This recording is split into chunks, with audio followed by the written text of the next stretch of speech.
Greetings, and yet again, greetings, everyone. You already know who it is, but in case you need a slight reminder, I got you. It's your best friend, your good Judy, your next door neighbor, your niece, your cousin, your nephew, and I've recently been promoted to great auntie.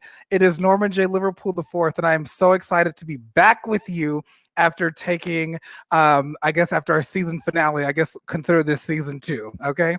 So I am so excited about today's show. And so I am going to move rather quickly through kind of our housekeeping items so that we can get to what we came to talk about. So you already know that I have my 5-week signature mentorship experience, which is called Evolve. We actually just started the current cycle on Monday, and so we will only have one more before the end of the year, and I will make sure to let you know when that is, because we definitely want to get that information to you so that you can sign up for the final cycle of Evolve. We've already had 3, and it's just amazing. So the 4 promises that I always make to my clients are: you're going to unleash your unicorn power, you're going to stand out and shine, you're going to own your story, and you're going to walk in next level confidence. And that is walking and living over the top. All right. So my little disclaimer. So the views and opinions expressed tonight by the guests of What's the LGBT are their own and do not necessarily reflect the views or opinions of What's the LGBT, Over the Top Living, or Norman J. Liverpool IV as a brand. And as some of tonight's topics may be a little sensitive, viewer discretion is advised. I love saying that. I feel like I'm on Law and Order when I say that. So next we want to move to our artist spotlight. So let me set this up here so that you can get all of this good. So our artist spotlight tonight is a singer-songwriter that I recently had the opportunity to meet, and her name is LV. She has been working so hard, and she's been doing this since she's been 12 years old. By the time she was 13, she had already written 100 songs. And so I got a chance to meet her and listen to her new single, which is called Dopamine. And so I'm going to let you take a listen to it in just a moment. But I want to shout her out because she was named one of 2016's Breakthrough Singers and Songwriters, and she's collaborated with some amazing artists such as Benny Benassi, Ken Loy, DeSecco, Taurus, and Paris Blom, to name a few. So without further ado, here is her latest. Well, it's going to start where I like my favorite part of the song. And here's a clip of Dopamine by LV.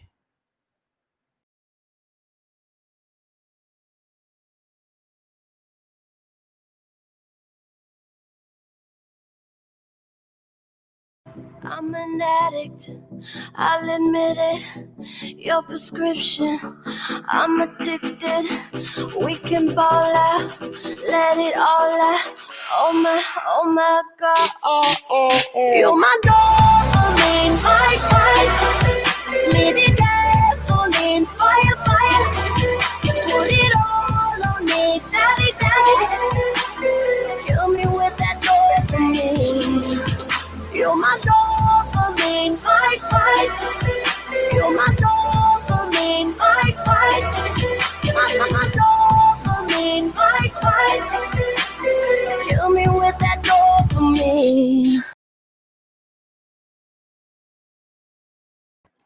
All right. So following the live broadcast, I will have her SoundCloud information in the comments so that you can connect with LV. Her music is fire. It slaps. I mean, I love it all. So we're going to get right into what we came to talk about. Just want to check the comments. Oh, yes. Dopamine. Yes. The song is fire. We absolutely love it. So we're going to jump into what we came to talk about. And I'm just going to be very honest. I feel myself being very nervous about this topic. And I want to just be vulnerable with you and let you know that's how I'm feeling. This has been something that I've wanted to talk about for quite some time. And I'm happy to finally have the platform and special guest to do so. So, according to Wikipedia, the concept of toxic masculinity is used in academic and media discussions of masculinity to refer to certain cultural norms that are associated with harm to society or to men themselves. Traditional stereotypes of men as socially dominant, along with related traits such as homophobia, are considered toxic. According to TaylorAnda.com, a femophobia is the fear of the feminine or womanliness and the behaviors, gestures, presentation, and identifying traits that are associated with the female gender. It's far more pervasive than most realize, and it starts young, and it's not limited to just men displaying and reinforcing the phobia as you might think. So, to chime in, I would like to go ahead and bring in my special guest. So, my first special guest is hashtag yes Chef Carlos Pineda, and he is the director of hospitality and culinary services and the executive chef at the Culinary Academy and Needed Bakery and Catering at the Rebecca Children's Services. This program allows disadvantaged youth ages 15 to 25 to learn hands-on culinary skills in a commercial kitchen. In addition, students develop job readiness skills in a safe, structured, and caring environment that will prepare students for the demands and responsibilities of adulthood, independent living, and the real world. The Culinary Academy has since graduated over 1,300 students and continues to have a job placing rate of 98% for almost 7 years. Carlos is also a vocational educator and loves to inspire youth to be their fabulous selves.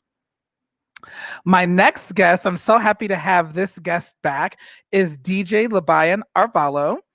He, aka Zion Savage, who was Mr. Las Vegas Pride 2019. He is legally married to his partner of almost 7 years, who is Miss Las Vegas Pride 2019.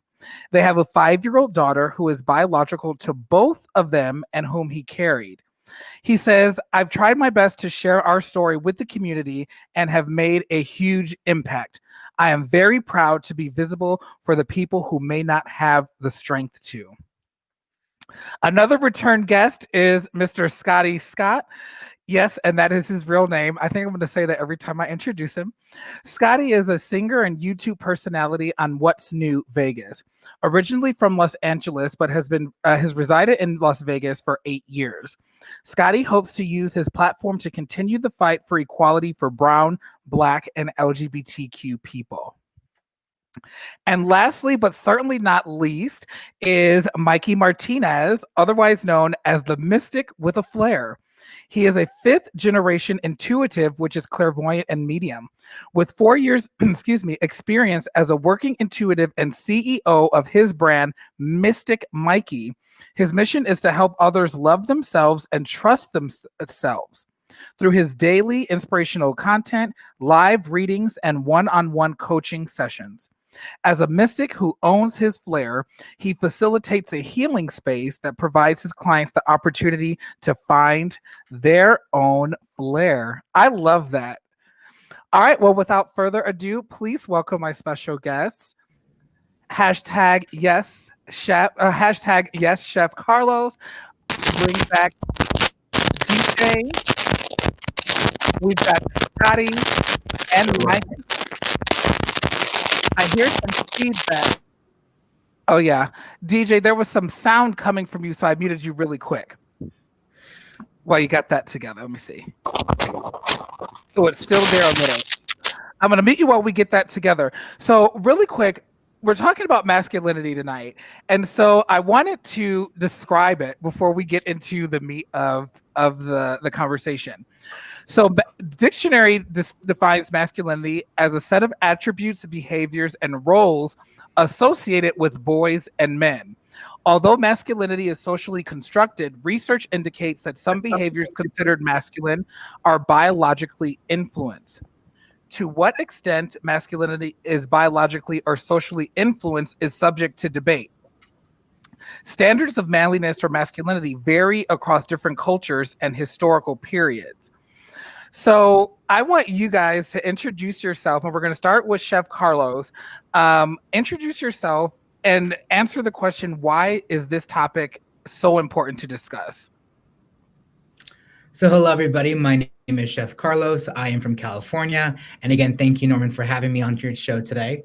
I'm excited. Also, this topic is important to me because everyone has their own experiences. Everyone has their own opinions. And again, these are just opinions that we're going to definitely share and our life experiences. And more importantly for me, it's because masculinity, in my opinion, and my job roles in my life, I've had to change on different perceptions. And I just sometimes have to make sure I'm making sure I'm confident and pleasing a lot of different crowds.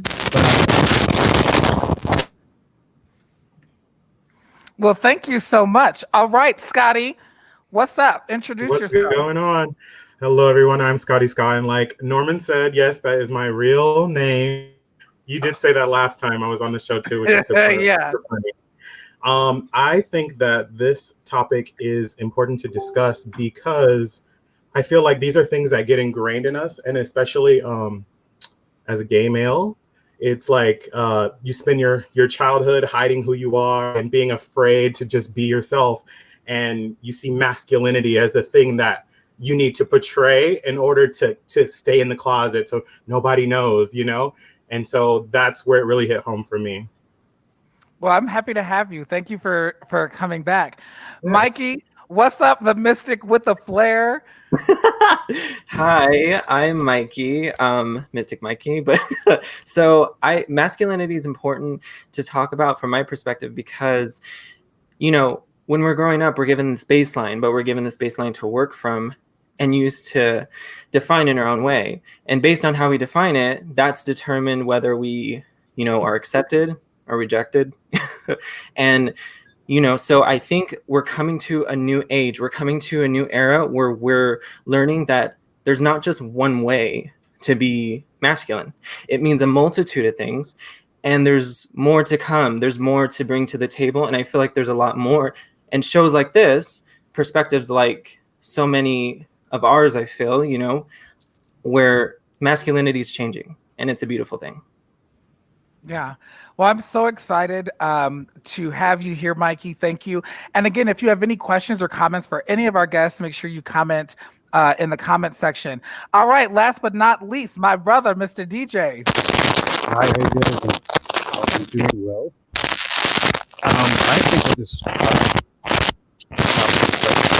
Do you all hear that? Is it scratchy for you? Hear that? Okay, it went away. Okay. Let me just sit still and maybe it'll go away. Anyway, I think that this topic is very important to talk about because everybody has kind of a mixed signal on just masculinity in itself. And then when it comes to toxic masculinity, as you can see, I am a hyper masculine male, and people want to associate me with something that is toxic. Just either the way that I interact with people, or the way that I do things with people. But that's not the case. Because sometimes you can see a masculine man that happens to be a beautiful drag queen. And I think that that is such a beautiful thing. And like we were saying, it just, you know, it's changing. And that's something that we have to embrace. Right. Yeah. Well, thank you so much for being here again, DJ. That sound was kind of going in and out. It might be your mic. But yeah, it was kind of going in and out, but we heard most of that. So the reason why I wanted to share this topic is, as a gay Black male, I feel like for me, the expectation was already kind of set. Mm-hmm. And so I kind of struggled and went through my own kind of journey to figure out who is Norman. And who is Norman in being completely myself, where, you know, whatever that looks like. And so let's just kick this off with, I'm going to ask Scotty, what is masculinity?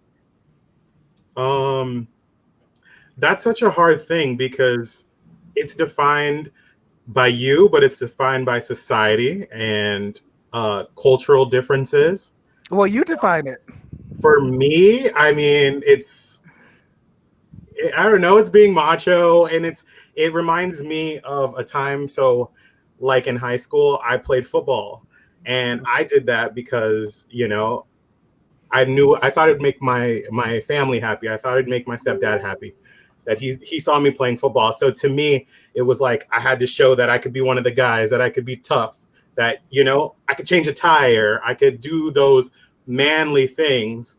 And as I've grown, you start to realize those aren't manly things. Those are just human things, because girls like football and know how to change tires too.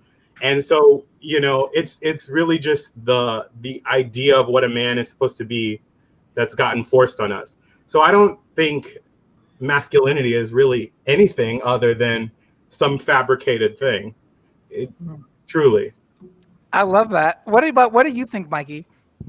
Well, I think because speaking of this, I actually have a story where, well, look kind of short, but so I played kind of bouncing off that whole, it was to please others. It was to show something to other people, to prove something. And I remember being in football in freshman year, and I remember being the only person that smiled in his picture. I was ripped to shreds for that. And I just remember that feeling of, holy crap, I'm different. This just feels like me, and I'm not allowed to be authentic in this space. So being masculine is, in the eye of the beholder, but it's just that because it's an energy. It's a very direct energy. So it just takes the loudest person in the room to say, this is what masculinity is. And then that person overpowers the whole conversation. And then you have other people who express masculinity differently, and then they're shamed for that. So it's a perception. How do you perceive masculinity? Yeah, I love that. I love that. All right, we're going to move right over to my brother, Mr. DJ. Can you hear me now? I have no more feedback, no more scratchy. Yep, we hear you. Okay, perfect. Masculinity to me, that has been shown to me because my father was the epitome of masculinity, but he didn't do it to push it towards me into a way. Because of course, I grew up as a transgender child and everything. And my mother was the one that was saying, you don't want to do that. You don't want to do this. But if you do, that means you're less than.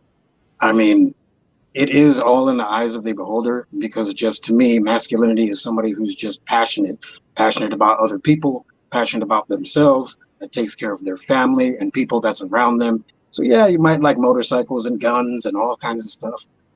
But who says that the guy that doesn't like motorcycles and guns doesn't have heels in his closet? So it is in the eyes of the beholder. It's just what other people want to put onto you, saying you are not enough, because if you don't act this certain way, you're not enough. So that's what it's going to be toxic. Wow. Thank you so much for sharing that. I totally agree. And so you brought up something, DJ, that I kind of want us to all delve into, which is how did our upbringings or our childhood shape our view of masculinity? And I'll start by saying, so my dad was in the military. Both my parents are veterans. He working on cars, doing things with his hands. He was an athlete, which I was for a short while. Well, not so short.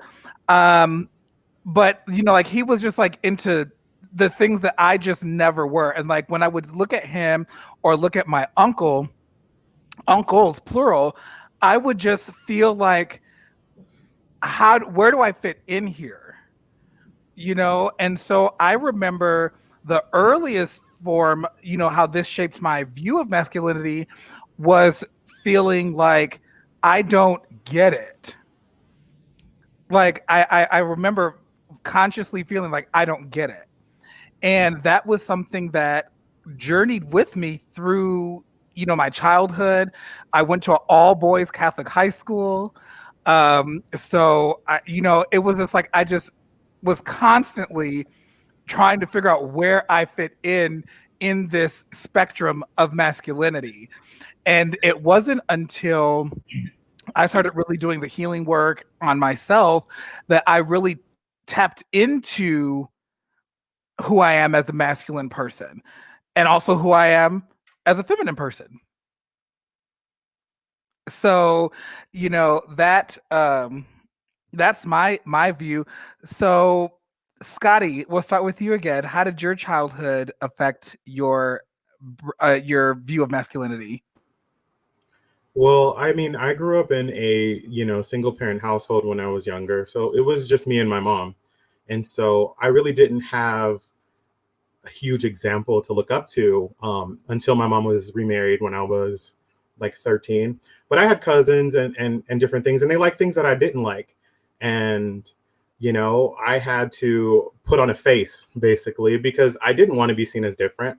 And I liked spending time with my cousins, and I didn't want to be made fun of. And then dealing with it in school. And I think Mikey had said he played football too. So when I played in high school, I did it, like I said, I thought it'd make my family happy. And luckily I was in a new school, and it was a lot of new people. I didn't know anyone. So it was a really good way to where I was able to make a lot of friends. So I'm actually really happy that I had that experience.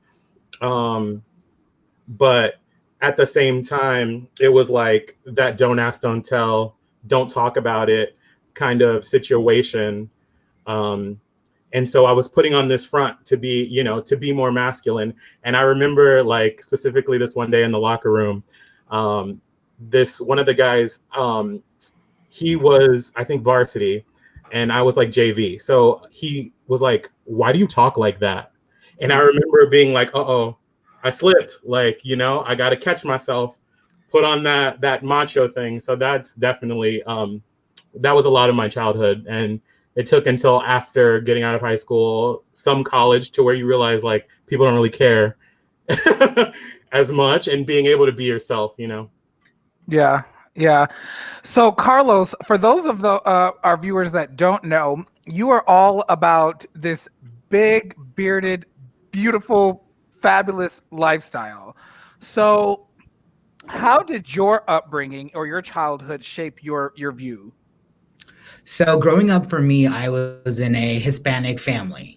So for me, for some reason, I always found myself not hanging out with my older brothers who are all, I have three older brothers, or my cousins playing football, playing in the streets, running around all day. I always found myself in the kitchen, hanging out with my mom, hanging out with my grandma, hanging out with my aunties, washing the dishes, watching them cook. And even in high school, I would always have friends kind of asking, "Hey, where are all your friends girls? Why do you always hang out with the girls? Or why are you always with the girls? Lucky you. Look at you, big pimpin'." And I was like, you know what? That all kind of just came together. I'm just like, why do I find myself having all these girlfriends, but they're just friends that are girls, And they're always like, "Oh my God, what do they have? What do they see? What do what do they see in you?" And I'm just like, 'cause I'm a bigger guy. I was like, is that what you're thinking? So that's kind of, for me, I felt that my upbringing is kind of just been closed off for some reason, because I come from a Hispanic household where, males are always working hard in the streets or as mechanics or in the fields or landscaping. And the woman's at home all day cooking, cleaning, breakfast, lunch, dinner, all the weekends, everything like that. So Right.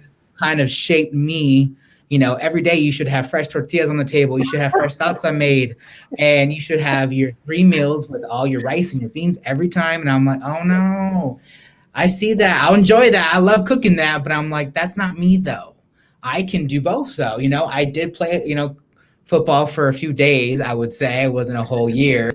But I only did it because I'm like, I thought this would make my family happy. My older brothers were doing it. I wanted to be part of them, part of that crew, but everything just kind of felt different. I'm like, you know what? This isn't me. So I slowly started pulling away and just doing my own thing, but it came in with a lot of backlashes, or people saying, "Hey, what's wrong with you? Why do you talk like this? Why do you have an extra S in your words?" And I'm like, you know what? I can say anything I want and be like, "Yes, I'm just me." And I'm like, I can talk like a man, I can walk like a man, but again, I'm just me. So I love that. I love that. Now, DJ, you had touched upon the fact that you grew up as a transgender child. How did growing up as a transgender child, as well as just kind of your family dynamic, shape your view of masculinity? I think It's kind of weird because, like I said, my dad was the epitome. He was my masculine outlook. He was my gateway. And, right now he's laying in a hospital bed because he has ALS. But it's tough to see somebody kind of go through that. But, I would be the most masculine and I would have, all my guy friends and everything like that. And, from when I was, 6, 7, 8, not just all growing up, they're like, "Oh, well, are you gay or something like that?" I'm like, "I can do these things better than you. What are you even talking about?" Like, I didn't get it. Like, I knew that I was masculine. I knew that I was me, but they would like come at me with all this other stuff. I'm like, and I just didn't get it. So coming into being a teenager and, a young adult and everything, dating all these girls and all that, I would still be the most masculine thing that's walking into their life. And for some reason, they're like, "Well, I don't get you. I don't understand you." And I'm like, "I don't get it. How come I'm not enough for you? What is the deal?" And then, things would progress until I came out into the gay community. And the only thing that I was taught by my mother about the gay community was they were all leather daddies. And then drag queens were just bad. I'm like, "Oh, okay." But then, I started figuring it out and everything. And then these men or just these people would reiterate to me, they're like, "You are what a lot of gay men are looking for." I'm like, "What are you talking about? I'm just me." They're like, "Because you're just a man. You're masculine. You're hyper masculine in that." I'm like, "Okay." Like, I got it, but then I still don't. Because then, like I said, I get associated with being a toxic masculine person. I work at a bar. I'm supposed to do what I'm supposed to do, and that's just my tone and how it comes across. But I think I went through it as very confused because I always felt like, what I don't get it. You're telling me something else, but I know that I'm masculine and I'm who I am. So it just shaped me to be confused for most of my life, actually. Wow, wow. Thank you so much for sharing. And I just want to point out some people that are tuning in. I want to say I see Miss Desiree D. St. James. Honey is on here. We love you. Thank you so much for tuning in. We have Dr. Gina Franklin Liverpool out of Illinois. Thank you. We have Chi-Town of Hungry Hustle. And I'm rocking the Hungry Hustle. And I went to my mailbox today and had some Hungry Hustle shades. So thank you, Hungry Hustle.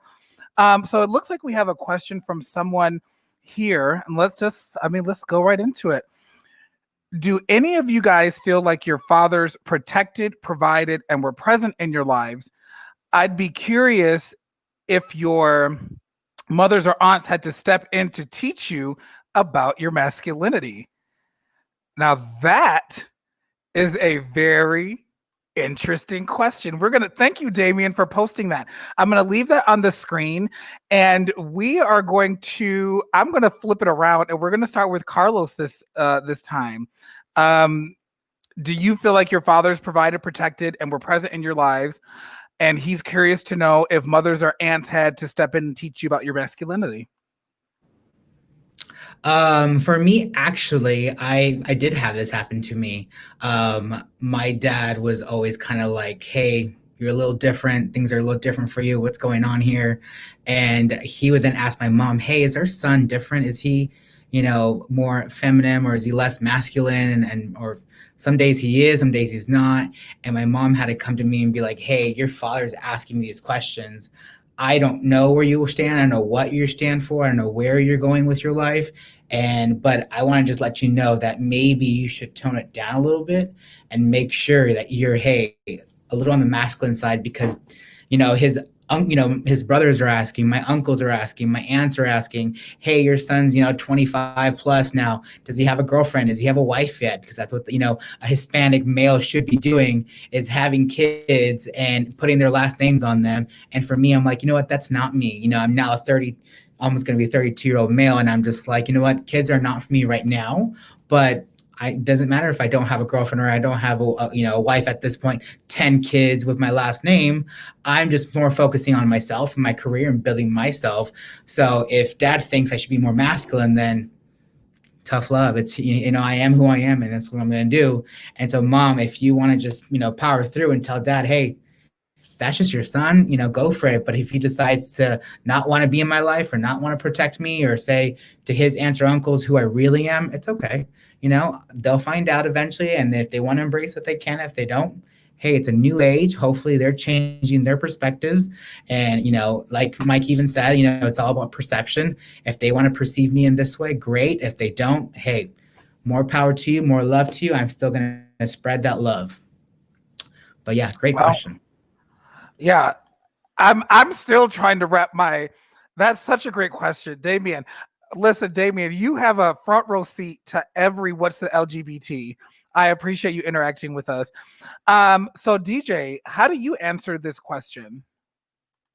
Katya. I know, right? I was trying to charge my vape. I'm sorry. You know what? My father did not. I didn't say he didn't protect me, but he was in and out because he was a military man. He was in the Marines.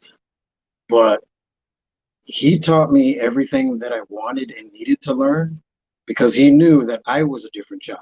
He's like, okay, if this is the path that you're going to take, I will teach you how to protect yourself from your mother. I will teach you how to protect yourself from other people. So he taught me how to fight. He taught me philosophies. He taught me how the world works. He taught me tough love because this world can be cruel. My mother and my aunts or any of my dad's girlfriends along the line or whatever, they actually would always, why don't you be yourself? I am being myself. So what does that mean? Like, oh, well, why don't you try wearing a dress please one day? Or why don't you try doing this? Or why don't you try doing that? It's like, why? I am who I am. I am a masculine child. So why would you try to tell me that I'm anything else? So I don't know. Like I said, my father was my gateway to masculinity because just like any of these other guys or anybody else out there, that's who you get it from. That's just being a masculine kid, masculine child. Like I don't know anything else. And you know, even if I had my daughter as a transgendered male, that was one of the most masculine things I've ever done. I don't know if a lot of people would understand or not, but I'm telling you it is. So I gave another life. You know, I made another life. No matter how I did it, it doesn't matter if it was shot or if it was incubated. I gave another life. So Yeah, and congratulations to you and your husband for that. I think you said your daughter just turned 5. yeah, she's in school and everything like that. And she keeps coming around this little corner here. What are you doing? Okay, I'll be back. I'm like, all right. I love that. Thank you for sharing. Whew. All right, Mystic Mikey, the mystic with the flair. How do you answer Damien's question? Oh, wait, first I have to unmute you. Sorry. Now. Okay. So with my background, my father had a background where masculinity wasn't really, it was his only option. He had to be that way. Otherwise, it was just met with aggression. You know, it just wasn't met with the utmost kindness if you chose otherwise. So growing up, and with my experience with expressing my feminine flair and my feminine aspects, it was met with a lot of questions as to why is this, why is that, and if they were asking questions I didn't have answers for. So you know, when you're in a Latino family, it's like, you know, kind of echoing off what Carlos had said. You know, it's girls do this, guys do this, but it's kind of like the don't ask, don't tell, that kind of thing, where it's just, you know, you're in the kitchen with mom and grandma making frijoles, arroz, all that kind of stuff, and you're just, it's not questioned, but it's just like maybe it's talked about later, that kind of thing. So through all that experience and everything, the healing aspect in that, you know, with having to teach myself about having to really experience masculinity in its balanced form on my own and figuring that out, I realized that my parents had the tools that they had. And with those tools, they did the best that they could. And there's been such a healing journey with both of them in our relationship. But also, you know, it goes with any relationship, you know, where there's healing that takes place. You know, it's like asking someone for a hammer and all they have is a screwdriver. They can't give you those tools. They can't give you those options. They can't give you that. So, but it doesn't mean they don't love you any less, or they just, there's a disconnect. So there's a healing journey that goes along with that, and say, oh, this is my tool. That's your tool. How do we work together? How do we build a new baseline? How do we build a new platform from here?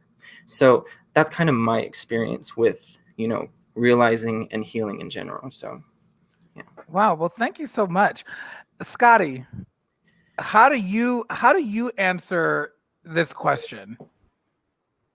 So, so my father's side of my family is my Latino side. So, I feel very much like, you know, you guys were saying, it's very like the men are super macho all the time, while the women, you know, have their roles.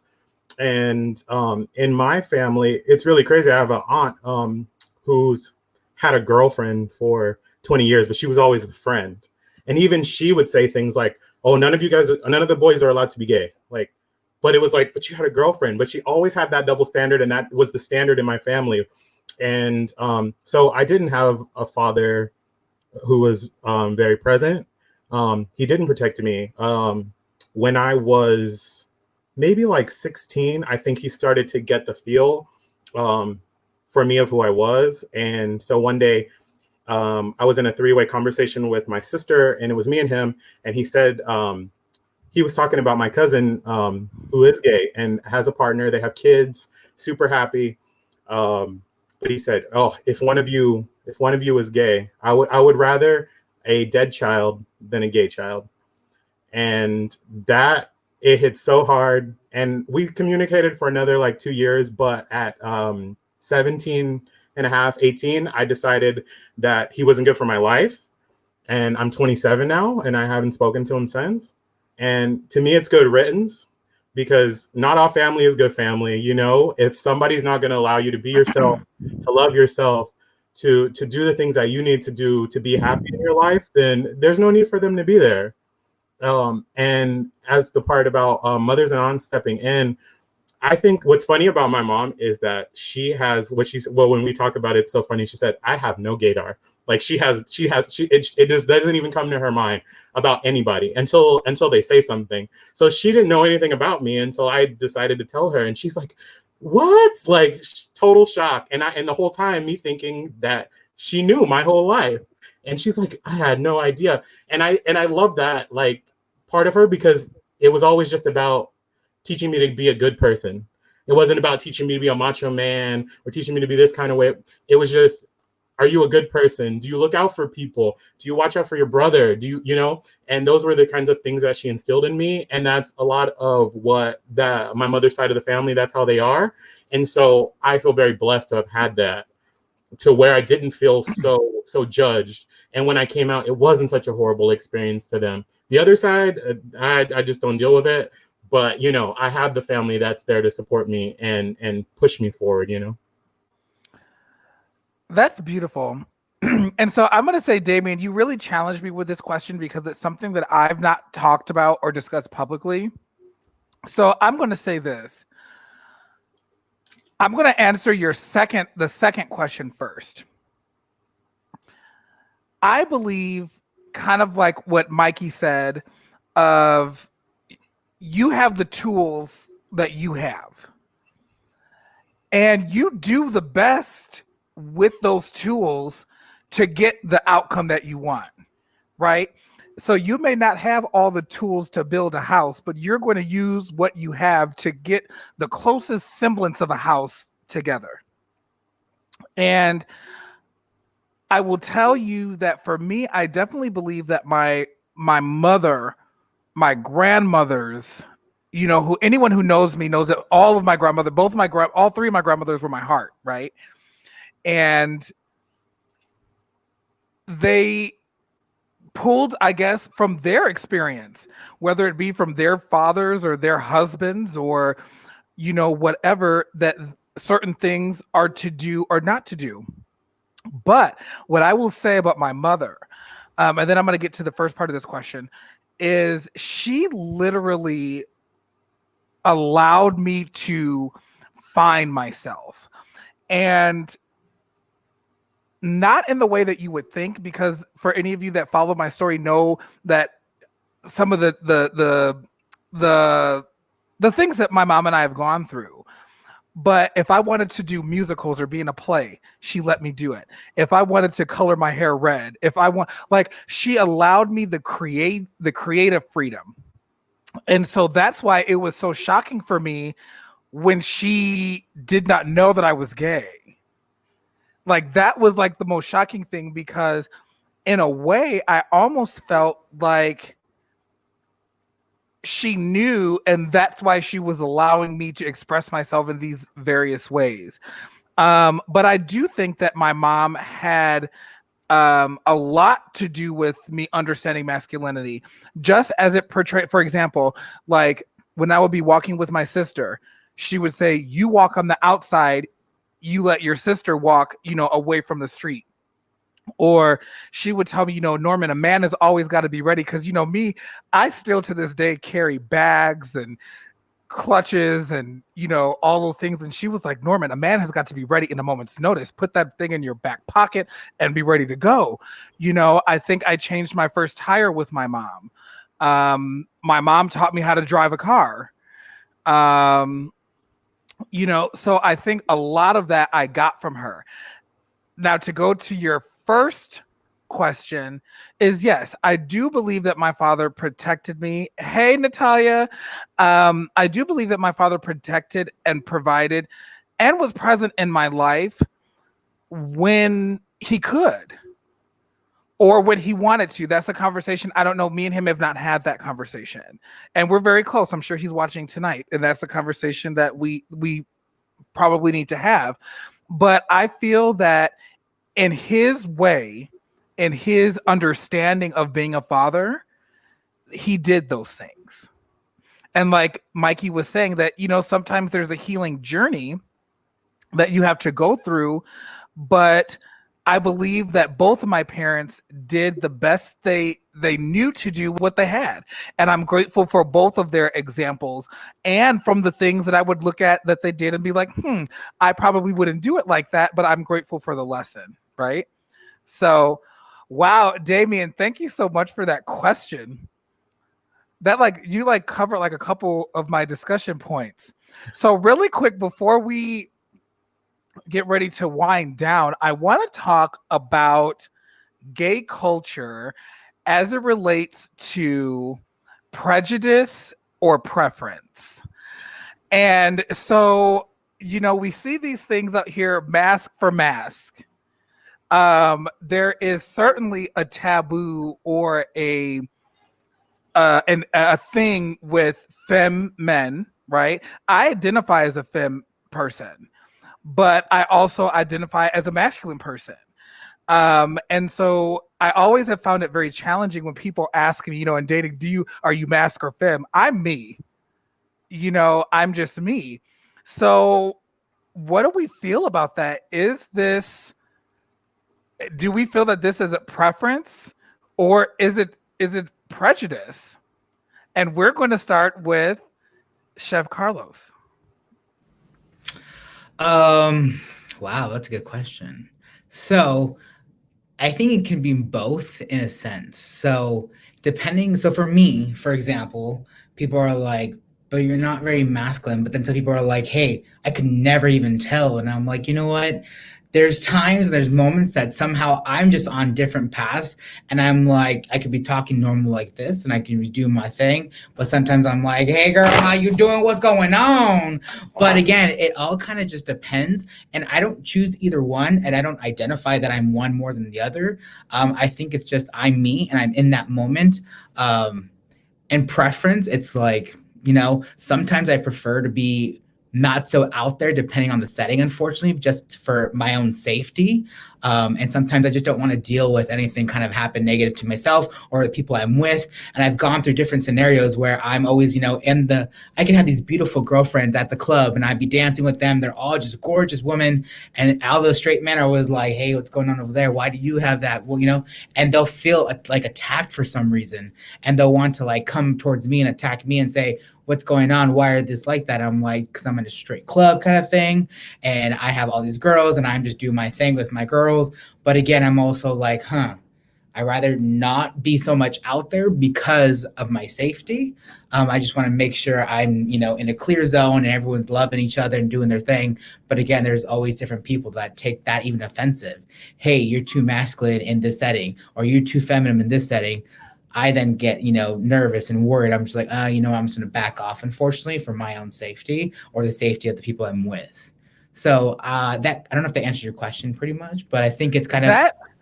It definitely answers my questions. And you brought up a very interesting point of safety, which we may have to save for part 2, but I definitely feel that that's a whole piece right there, just as it relates to safety, because I feel like there's so many. I mean, the example you gave was literally spot on.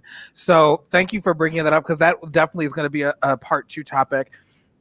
So I want to address a comment that came up while you were speaking, Carlos, and it's from Ariana Cortez, and she says prejudice more because she feels like like the mask for mask makes them feel less gay. So what? Ooh, baby, when I tell you I am gooped, gathered, and gagged, honey, I don't even know what to say. So I'm going to pass it off to one of my guests. That's what they're here to help me do. So, Mikey, what do you feel about Ariana's comment? So when I think of toxic masculinity, I think of basically, well, I've said this before, fraudulent activity in the energetic form. That's what it is. It's it allows you to hide so many things. And then what does balanced feminine energy come in? It comes in to allow the expression. So whether you come forth having a superficial masculine look or a superficial feminine look, it's just an energy at the end of the day. So I feel that there is truth somewhat to that statement of, for some, it's going to vary from situation to situation. Not every person that's masculine who's with another masculine person, they could both express feminine energy constantly. And they just have that expression that makes us feel like, oh, they're masculine. Yeah, they may wear a certain thing, but they like feminine things. It just depends. Or things that they define as feminine. Again, it's all just given so much energy. Because when you have masculine things, tangible things like trucks, cars, sports, that's one masculine person's tangible interpretation of something. There's so many ways to express masculinity in so many ways. So I feel that it does lead to that thought of, it makes them feel safer, probably more protected in some senses. So that's just, so I do feel that there's truth to partially to that. Yeah, I do.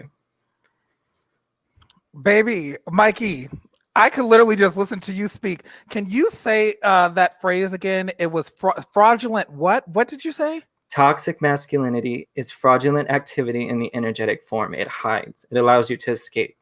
And then the feminine energy comes in, forces you to express. Toxic masculinity doesn't like that, pushes back, that kind of thing. So that's just how I see it.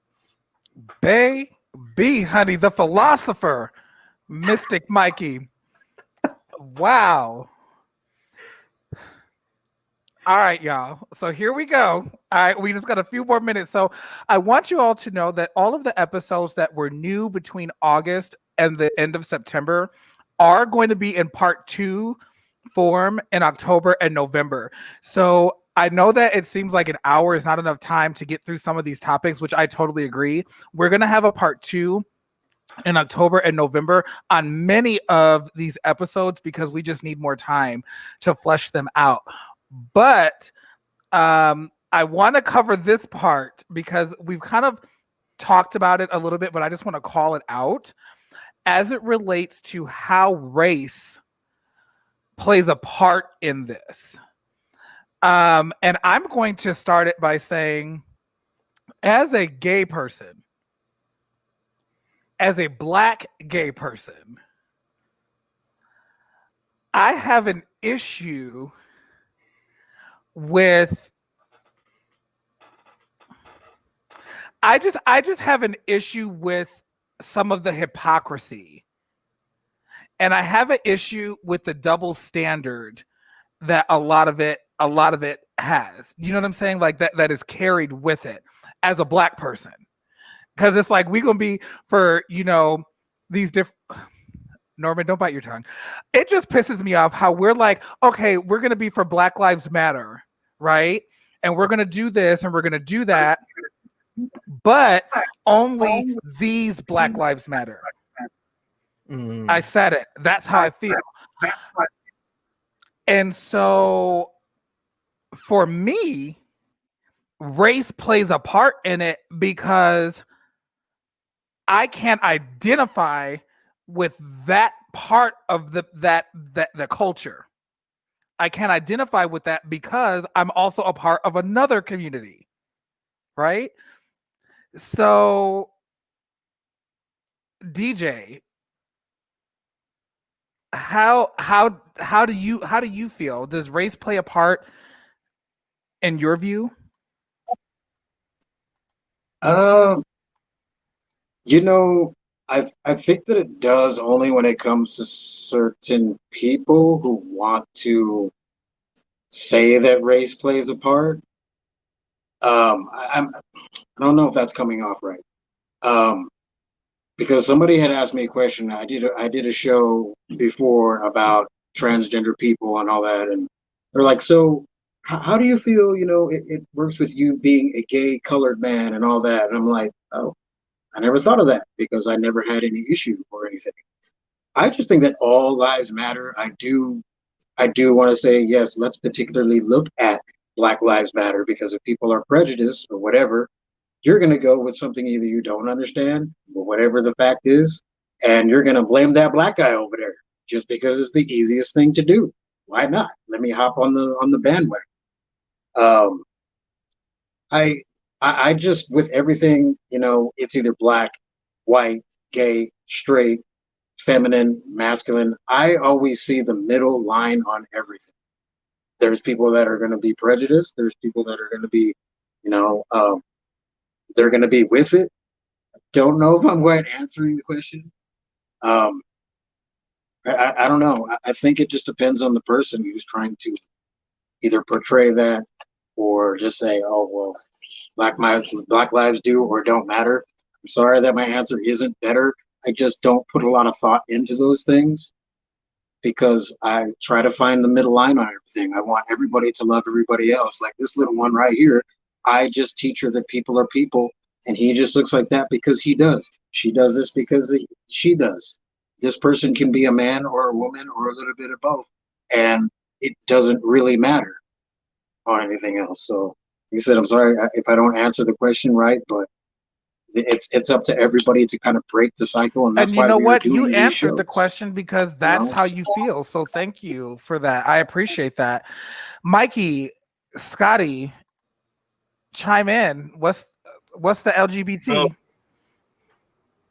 What I was gonna say was, and it kind of goes on what DJ was saying, what everybody's been saying is like labels, labels, labels for everything in our community.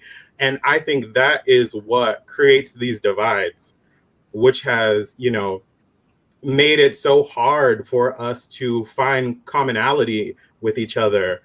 And it's like, it's not just mask and mask, because when I see that, I'm always like, okay, douche for douche, because you're just like a jerk. Like a lot of them, honestly. And it's like, you can have preferences and things that you like, but there's a way to say it, and there's a way to go about it, and a way to be kind to people. Even on a hookup site, it's like, I don't have to destroy somebody's confidence in themselves because I'm not interested in them. Just because I'm not attracted to you does not make you ugly, you know? And I don't need to make anyone feel that way. Another thing I was saying is like, from my look, or on pictures I get all the time, you look so masculine. And then people meet me and it's like, I'm just like this huge comical character, and I'll be doing the WAP challenge right here in the back, you know, having fun. And I think people need to stop limiting themselves and masculine, feminine, and putting ourselves in these little boxes. And I think we talked about it last time on your show, is like double minorities. It's like, I'm a Black person in America, and that's the first thing anyone's going to see about me, is that I'm an African American male. So I have to deal with those issues, and then it's the gay issues, and it's all those things that I go through. So we have to be aware of intersectionality, and that none of us are one thing. We're not going to be all super masculine or super all this. And just because somebody is, you know, femme, doesn't mean they're always that way, you know? Like, I could be sitting here in this shirt right now and go put on that wig that I showed you earlier, Norman. I know. I was like, oh my God, just golden girls. So yeah, so that's how I see it. It's just like live and let live and stop labeling everything. That's really what I think is tearing the community down on both sides, the Black community and the gay community. And you know what? I'm gonna, before we come to you, Mikey, we see this comment from Big Kish. It says, "Does being flamboyant make you less masculine? I feel like standing your ground with who you are is masculine." I totally agree with that. I feel like that's kind of like what we all were kind of saying earlier. Is there's so many different sides to it, and I agree with you, Big Kish. We have another comment from Damien. It says, as humans, I think we categorize things. The problem is that we also assign value to those categories. And that's what I think is the divergence between racism and Okay, Damien. He's coming through with all answers today. Right. Damien, would you please send me a direct message? I need to have you as a guest on this show. Ariana Cortez, send me a message. I need to have you a guest on the show. Big Kish, send me a message. I need to have you a guest on the show. Thank you so much. So Mikey, what do you you were talking about growing up in a Latino family. You know, I was part of a Latino family for a while, so I understand the dynamics. I get it. So do you think that race plays a part of this in your opinion? Yes, because there's racism within the Latino community. Because you have, being Latino is an ethnicity, but there's races within that Latino community as well. You have Latinos that are more, you know, of European descent, and then I'm indigenous, and then you have other people who are Afro-Latino as well. In fact, in 2016, Mexico barely added people who can identify as Afro-Mexicano to their census. So it's a big thing, you know, because there's this fine line of, you know, just how it's looked down upon. Just darker skin has always been looked down upon in the Latino community. It seems have, you know, from my perspective, especially growing up myself, you know, so I've experienced that also. But yeah, I feel like it also plays a role, but I feel like it also, you know, is something that we need to we're getting away from, is what I'm saying, especially with all that's going on right now. It's, you know, growing up, I remember being told one time, you know, I was just at a get together, and I was told one time, you know, you can't be Mexican, you have to be Black. And I'm like, if I was, what would be the big deal? I'm not understanding. So it's just, you know, it's a constant theme that I've experienced just from my own personal perspective. So, yeah, exactly. Seeing that comment right there, the novelas, you know, they're always, that's very true. That's a very true statement right there. So very true. Y'all have officially proven to me that we're definitely going to do a part 2 of this episode. I feel like I only got through half of my bullet points, so that's good though, because I love that when the audience is able to engage and connect with us. And I'm going to be putting up everyone's contact information, so if there's a particular guest that was on tonight that you're like, wow, I really connected with, I'm going to have that information here for you. So before we close out, it's 8:02. You know, I try to be prompt. What is in one sentence, Chef Carlos, what do you say to the young person that's listening to you in one sentence based on the topic of tonight's show? One sentence that I say to the youth and, you know, that I work with basically is, you do you, boo. Simple as that. Okay. If you want to connect with, listen, I brag on him because I just love everything that he's doing. But if you want to connect with Carlos Pineda, hashtag yes, Chef Carlos, you can connect with him on Facebook /Bear and honey, all of the effects, Bear and Bougie. And then also on Instagram /Bear_in_bougie.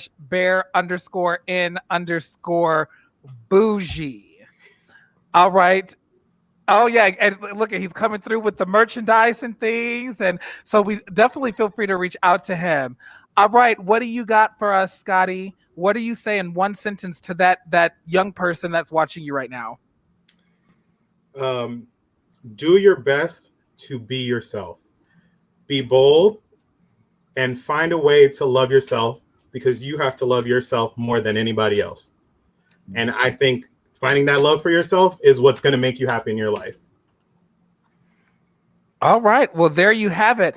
If you want to connect with Scotty, you can connect with him on Instagram at We Build Sandcastles _ and What's New Vegas on YouTube.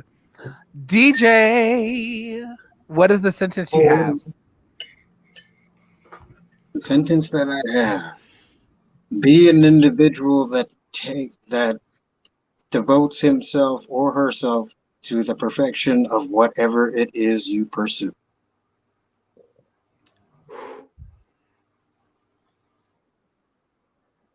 I know. You I'm fell like, out your y'all chair are again. talking We can't even hear you. quicker than I can get my pen to write this down. So if you want to connect with DJ, you can connect with him on IG at this DJ0715. He also says you could just check him out at Quads once Quads reopens. Mystic Mikey, what is the one sentence you have for the young person watching now? Oh, now. Okay. I would say to them, you are the beautiful impact that your generation needs. So love yourself and trust yourself and own your flair and all that you are. Honey, you make me feel like I need some flair. I love it. So if you want to connect with Mystic Mikey, you can connect with him on Facebook at Mystic Mikey Official, on Instagram at Mystic Mikey 1023, TikTok at Mystic Mikey 1023. You can also send him a message if you want to book a reading. I recently, Mikey, what was it that I don't know. I don't think it was a reading. What was it that I recently did with you? It was a one card oracle card, and I just channeled the message for you. Yeah, I'm telling you, definitely reach out to Mikey because, honey, he is connected and he has a message for you. So again, I want to thank all of my special guests for being on tonight. Again, I am so excited that our artist spotlight this week was LV.